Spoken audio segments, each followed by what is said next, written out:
Assalamualaikum warahmatullahi wabarakatuh. Saya suka menerangkan di sini berkenaan dengan sejarah penubuhan Kolej Islam dan akhirnya menjadi sebuah fakulti pengajian Islam Universiti Kebangsaan Malaysia ni.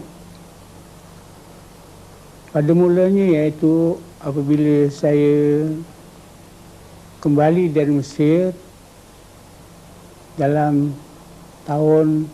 akhir tahun 46 selepas selesai peperangan dunia yang kedua.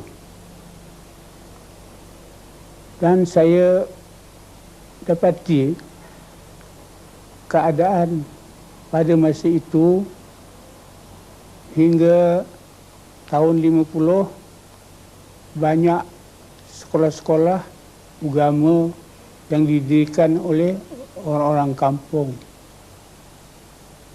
dan ada juga yang didirikan oleh jamiah tu. Dan tiap-tiap sebuah sekolah itu tidak ada bekerjasama antara satu sekolah dengan sekolah yang lain. Dan ramai juga saya berjumpa pelajar-pelajar masa saya di Mesir, iaitu menuntut ilmu agama baik di Mekah ataupun di Mesir yang lama masanya.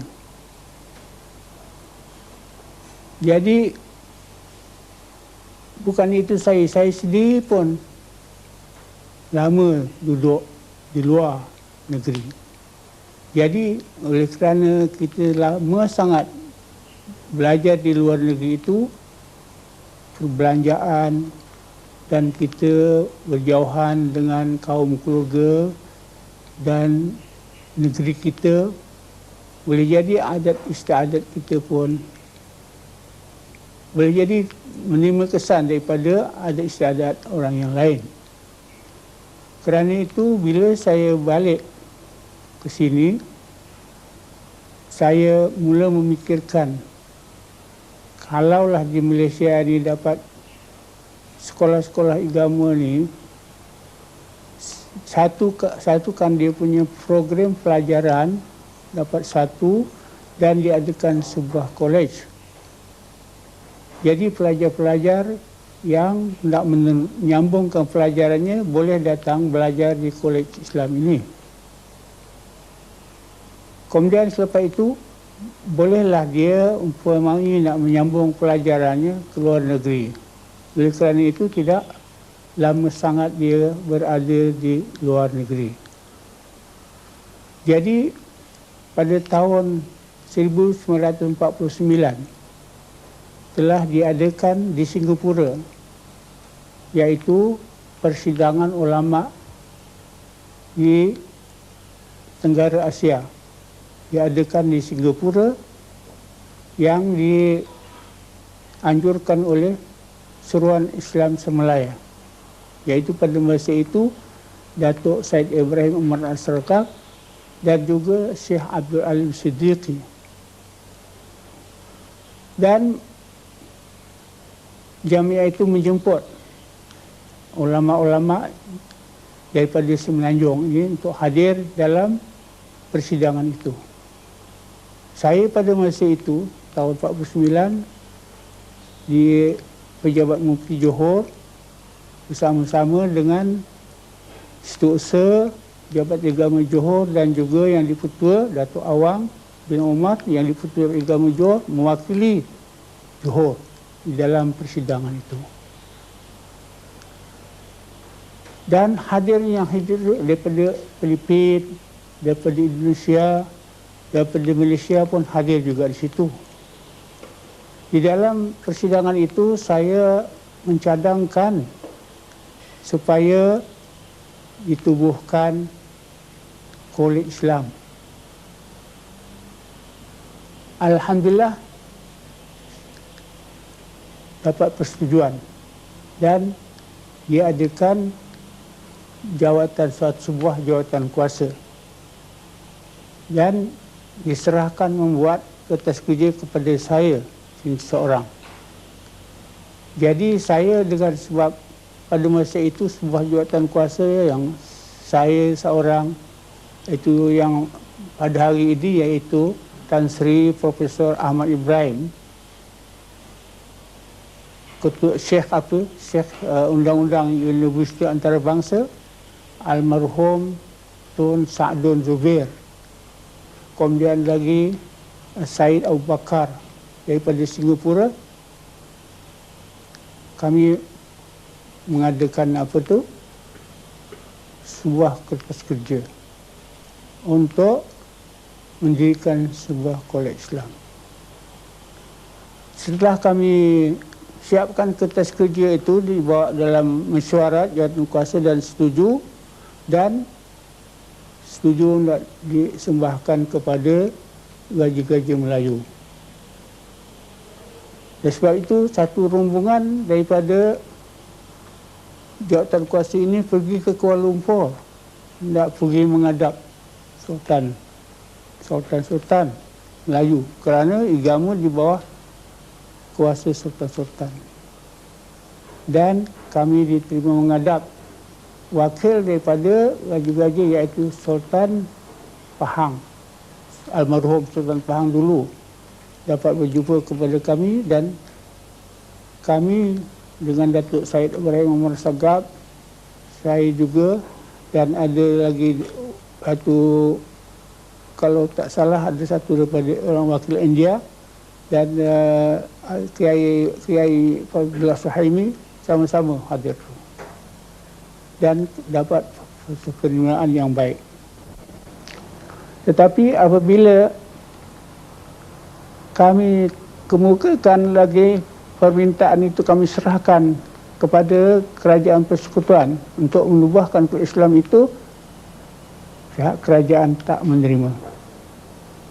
Sebabnya kerajaan kata kami tak menanggung perbelanjaan ini semua. Tapi kalaulah dibuat oleh Islam itu sebagai sebuah swasta, macam ada juga sekolah-sekolah yang lain didirikan di sini oleh satu badan, kerajaan membantu. Jadi kami setujulah itu, terus balik menubuhkan satu jawatan kuasa nak menubuhkan kolej Islam dan bekerjasama dengan yang dipertua jabatan-jabatan agama dan majlis agama Islam seluruh Malaysia. Dengan itu dapatlah dikumpulkan duit. Akhirnya pada tahun 1955 terdirilah sebuah kolej Islam di Kelang. Sukatan pelajaran pun disusun yang sesuai dengan masa dan keadaan. Sebab pelajar-pelajar di dalam kolej Islam umpamanya, kalau hanya semata-mata pelajaran agama sahaja, besok keluarannya nak ke mana kerja? Kalau jawatan agama tu sikit, kita mengeluarkan ramai, nanti banyak pelajar-pelajar keluar dari sana menganggur saja, tak ada mendapat apa faedah. Jadi dengan sebab itu sedikit demi sedikit kita ubah pelajaran di dalam kolej Islam. Dimasukkan pelajaran bahasa Inggeris, dimasukkan pelajaran sains dan lain-lain.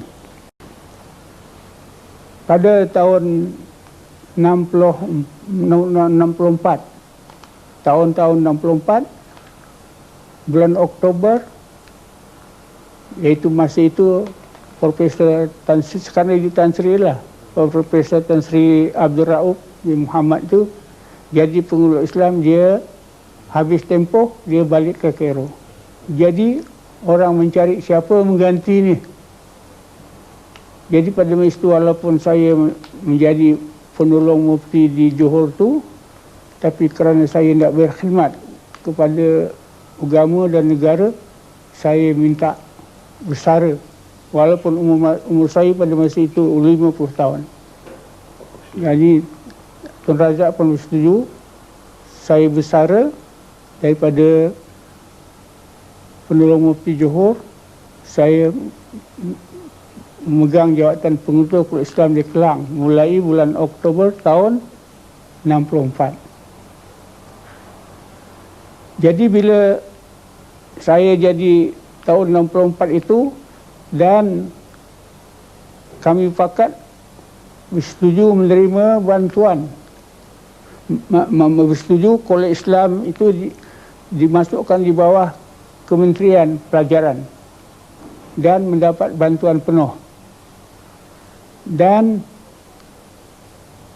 kerajaan membantu membuat bangunan Kuliah Islam di Petaling Jaya. Dan apabila siap dalam tahun 66 bangunan Kuliah Islam Petaling Jaya, maka Kuliah Islam terbahagi dua. Satu bahagian di atas yang tinggi pindah pergi ke Petaling Jaya, dan yang sebahagian lagi tinggal tetap di Kelang. Jadi saya pindah ke Petaling Jaya. Dan pada masa itu pengurusi jawatan kuasa Kuliah Islam ialah almarhum Dr. Tunku Umar bin Ahmad. Jadi saya berdua berpakat dengan almarhum doktor ini bagaimana nak memajukan Kuliah Islam. Dan orang di luar ni banyak mendesak, minta supaya ada Universiti Islam. Jadi dalam hadal itu kami dalam majlis mesyuarat setuju hendak mengadakan Universiti Islam. Jadi sebab itu struktur kurikulum pelajaran Universiti Kuliah Islam kami bagi kepada 3 aliran. Yang satu aliran agama, yang keduanya sastra, yang ketiganya sains. Jadi 3 aliran pelajaran di Kuliah Islam Petaling Jaya pada masa itu. Tiba-tiba pemimpin-pemimpin dan bijak pandai telah mengadakan bermesyuarat berhimpun di Dewan Bahasa dan Pustaka.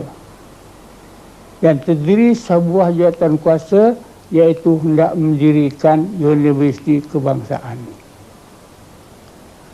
Jadi pada ketika itu ada dua buah universiti yang akan didirikan di Malaysia. Jadi Tun Razak pada masa itu dia sebagai timbalan Perdana Menteri, kata dia, rasanya ini keberatanlah kerajaan nak menanggung 2 buah universiti. Jadi kita betul ansur antara jawatan kuasa Universiti Kebangsaan dengan jawatan kuasa Kuliah Islam.